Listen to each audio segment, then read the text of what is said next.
Hello everyone, welcome to Edufy. आज हम लोग समांतर श्रेणी के इस क्वेश्चन को हल करने वाले हैं। यहाँ पर इस क्वेश्चन में बोला गया है कि AP 10, 9 सही 1/3, 8 सही 2/3, डैश डैश डैश का कौन सा प्रथम ऋणात्मक पद है। ठीक है, तो मुझे वो पद ज्ञात करना है जो प्रथम ऋणात्मक हो। अब यहाँ पर ये श्रेणी दी हुई है, ठीक है ना, तो इस श्रेणी में वो कौन सा प्रथम मुझे पद मिलेगा जो ऋणात्मक होगा। ठीक है, तो उसे ज्ञात करने के लिए जो गिवन वैल्यूज हैं पहले हम उसे लिखते हैं। तो यहाँ पर प्रथम पद क्या है, ए क्या है यहाँ पर 10। ठीक है, यहाँ पर प्रथम पद 10 दिया है।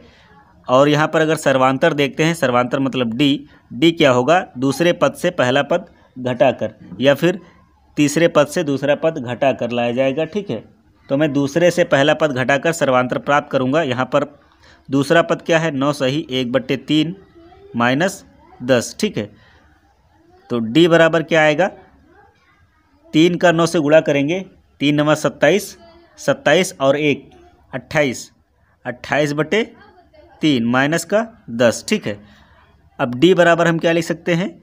अब यहाँ पर हम हर बराबर करने के लिए 3 जो हर में दिया हुआ है इसको हम 10 के साथ गुणा करेंगे, तो 28 माइनस का 10 है, तो 3 10 30 माइनस का 30 हो गया, बटे में क्या है 3। तो D कितना आएगा, 30 में से 28 घटाएंगे 2 मिलेगा जो कि माइनस का होगा, क्योंकि माइनस की संख्या बड़ी है यहाँ पर, बटे में 3। तो ये D मुझे मिल गया। ठीक है, अब D मिल गया है A जबकि पहले से दिया हुआ था। ठीक है, तो अब हम वो पद ज्ञात करेंगे जो प्रथम ऋणात्मक होगा। तो वो पद ज्ञात करने के लिए कंडीशन क्या होगी, ऋणात्मक होना चाहिए। तो ऋणात्मक के लिए क्या है कि 0 से भी वो पद कम हो, 0 से भी वो कम हो तभी तो ऋणात्मक होगा। अगर 0 से बड़ा है तो वो प्लस में होगा, और 0 से छोटा है तो वो क्या होगा, ऋणात्मक होगा। और अगर 0 है तब तो वो 0 है ही है, 0 के बराबर है। तो अगर ऋणात्मक है तो 0 से कम होना चाहिए। तो चूंकि मुझे दिया गया है कि वो कितना होना चाहिए, ऋणात्मक होना चाहिए, तो मैं an जो nवां पद होता है उसका जो सूत्र होता है an, ठीक है, वो क्या लूँगा, 0 से कम। ठीक है, तभी तो मुझे ऋणात्मक मिलेगा। an मुझे मतलब जो प्रथम पद आएगा, ठीक है, वो ऋणात्मक आएगा, तो उसके लिए मुझे an 0 से कम रखना होगा। ठीक है, तो अब यहाँ पर हम सूत्र लगाते हैं। an का जो सूत्र होता है क्या होता है, a + n-1 × d होता है, और ये कितने 0 से कम होना चाहिए। a का मान कितना है यहाँ पर 10 है, मैं 10 रखूँगा, प्लस n कितना है, n मुझे ज्ञात करना है अभी, -1 × d क्या है, -2/3। ये कितना होना चाहिए, 0 से कम हो।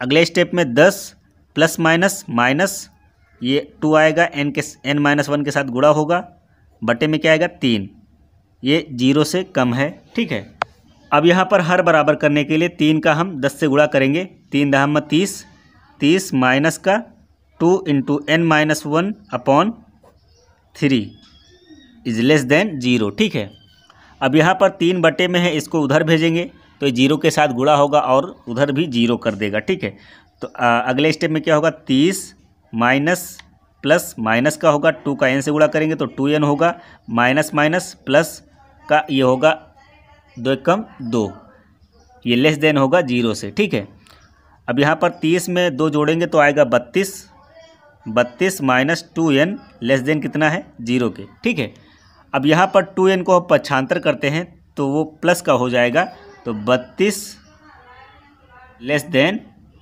2n। ठीक है, अब यहाँ पर n का गुणांक कितना है 2, तो 2 को हम पक्षांतर करेंगे तो ये बटे में जाएगा, 32/2 लेस देन n। ठीक है, तो 2 एकम 2, 2 एकम 2, 2 छंग 12, तो यहाँ पर जो 16 आया है वो लेस देन n है। मतलब हम कह सकते हैं n ग्रेटर देन 16, मतलब n का मान जो है 16 से ज़्यादा होना चाहिए। यहाँ पर n का मान 16 से ज़्यादा होना चाहिए, ये यहाँ पर बोला गया है। अच्छा, ये किस कंडीशन में होना चाहिए, तो यहाँ पर जो प्रथम पद होगा, मतलब जो प्रथम पद ऋणात्मक होगा उसके लिए है। मतलब जो प्रथम ऋणात्मक पद होगा वो 16 से ज़्यादा वाले पद होंगे, मतलब 16 के ऊपर जो पद होंगे, ये पहला पद है, दूसरा है, तीसरा है, इसके इसी तरह से जब हम 16वें पद तक पहुँचेंगे तो 16वें पद के बाद वाला पद, ठीक है ना, ऋणात्मक होंगे, मतलब उसके बाद सभी पद ऋणात्मक होंगे। तो मैं लिखूँगा, इससे मुझे क्या पता चला कि n 16 से ऊपर होना चाहिए, ऋणात्मक अगर वैल्यू लानी है, ठीक है ना, 0 से कम लानी है तो n क्या हो सकता है, n जो है 17, 18, 19, ये कोई भी हो सकता है, क्योंकि यहाँ पर कहा गया कि n का मान कितना होना चाहिए, 16 से तो ज़्यादा एटलीस्ट होना ही चाहिए, ठीक है ना, 16 से ज़्यादा होना चाहिए, इसलिए यहाँ पर 17 होगा या फिर 18 होगा या फिर 19। लेकिन कहा गया कि प्रथम ऋणात्मक पद, तो प्रथम ऋणात्मक पद क्या होगा, 17वां पद प्रथम ऋणात्मक पद होगा। तो हमें A17 यहाँ पर याद करना था, ठीक है ना। तो A17 क्या होगा, A17 बराबर सूत्र के हिसाब से A plus n minus 1 into D, n क्या है 17 है, 17 माइनस 1 इंटू डी, ठीक है। A कितना है, A यहाँ पर प्रथम पद दिया हुआ है 10 है, ये 10 रखूँगा, प्लस 17 में से 1 घटाएंगे तो 16 बचेगा, और D मैंने पहले ही प्राप्त कर लिया था -2/3, तो वो यहाँ पर रखूँगा -2/3। तो 10 प्लस माइनस 16 दूना 32/3, A17 की वैल्यू है, ठीक है।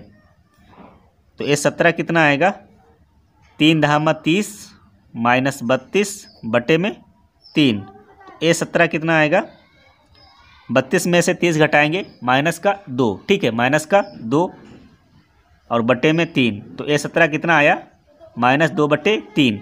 यही सबसे पहला ऋणात्मक पद होगा इस श्रेणी का, ठीक है ना। ये जो श्रेणी दी हुई थी, इस श्रेणी का ये प्रथम ऋणात्मक पद होगा, और वो कितने पर एग्जिस्ट करेगा, 17वें पद पर, ठीक है ना।